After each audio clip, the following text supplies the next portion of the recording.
বাংলাদেশের বেসরকারি বিশ্ববিদ্যালয়গুলোর মধ্যে আইইউবির সায়মা হলই প্রথম আবাসিক হোস্টেল, যেখানে সুবিধাবঞ্চিত নারী শিক্ষার্থীদের জন্য রয়েছে বিনামূল্যে থাকা, খাওয়া এবং বিনা বেতনে মানসম্পন্ন উচ্চশিক্ষার সুযোগ। আইইউবির ঐতিহ্যবাহী এই সায়মা হলের এবার পূর্তি হল ১ দশক।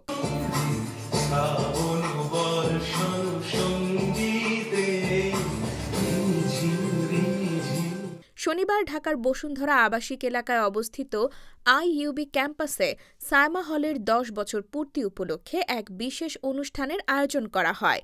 এতে সংগীত এবং নৃত্য পরিবেশন করেন সায়মা হলের এক ঝাঁক শিক্ষার্থী, যারা আইইউবির বিভিন্ন বিভাগে পড়াশোনা করছেন। ঢাকার বারিধারা জে ব্লকে আইইউবির ট্রাস্টি বোর্ডের সদস্য এ মতিন চৌধুরীর পরিবারের দেওয়া ৯তলা ভবনের ওপরের ৫টি তলা এবং ৮ জন শিক্ষার্থী নিয়ে ২০১৫ সালে যাত্রা শুরু করেছিল সায়মা হল।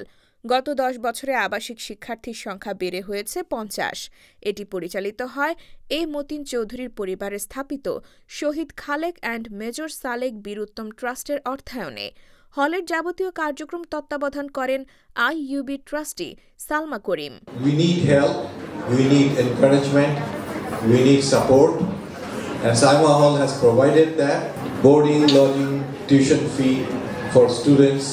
১ দশক পূর্তি অনুষ্ঠানে এ মতিন চৌধুরী এবং সালমা করিম ছাড়াও বক্তব্য রাখেন আইইউবি ট্রাস্টি বোর্ডের চেয়ারম্যান দিদার এ হোসেন, ট্রাস্টি তৌহিদ সামাদ, ট্রাস্টি ওয়াজেদ আলী খান পন্নী, ট্রাস্টি রাশেদ চৌধুরী, উপাচার্য অধ্যাপক মোহাম্মদ তামিম এবং উপ-উপাচার্য অধ্যাপক ড্যানিয়েল ডব্লিউ লুন্ড। আরও উপস্থিত ছিলেন ট্রাস্টি মোহাম্মদ তানভীর মাদার এবং ট্রাস্টি ড. Hosne Ara Ali. Mrs. Salma Karim, who has been nurturing them, guiding them, and nursing them like I would say a mother.